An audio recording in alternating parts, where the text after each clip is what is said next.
Eden Park was riddled with Pacific sporting greats as New Zealand Rugby launched their groundbreaking Pacific strategy.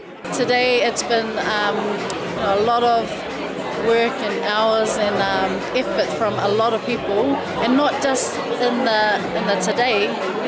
You've seen a Tuifasina that's been here, so the work of our elders has finally come to fruition now. It's those seeds that have been planted long time ago.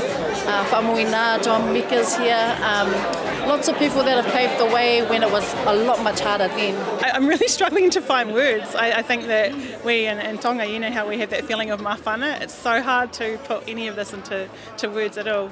It's taken 2 years for us to get here after 100 years or so of our Pasifika communities contributing to rugby, not just playing, but our mums, our aunties, our sisters all being there, bringing our kids to the game to be involved. So this is just pretty momentous. The strategy covers a 5-year period and aims to empower Pacific communities to have a greater impact on the game from the ground up to governance. One of the key components of the strategy is the extensive research that has been conducted, including a number of talanoa around the country. We need to make sure that our communities are informing it, our kainga are able to help implement it as well. Otherwise it's just a piece of paper that doesn't actually get delivered upon. So I'm glad that it's now happening.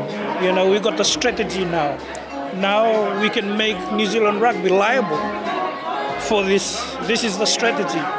And whatever we can do that will support the growth of rugby. I think it's really important to have a strategy.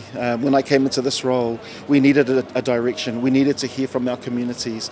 We needed to hear what our communities were saying and what was really in terms of where we're falling short. Where does rugby fall short to serve us better?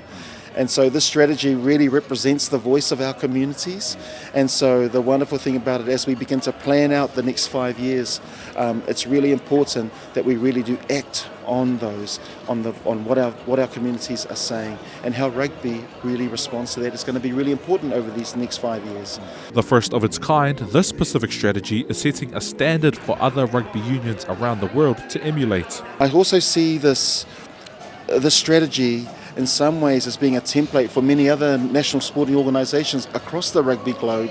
When I think about the wide diaspora of our Pacific peoples in different teams, it's really important. The question that always comes to me is, how are those international organisations, how are those national sporting organisations, how are they looking after our Pacific communities, really being a template in some ways that will help other national sporting organisations to be able to engage better with our Pacific communities there. The Pacific rugby community will be rejoicing as the launch marked a new age for Pacific rugby in the country. Matt Manuko, PMN News.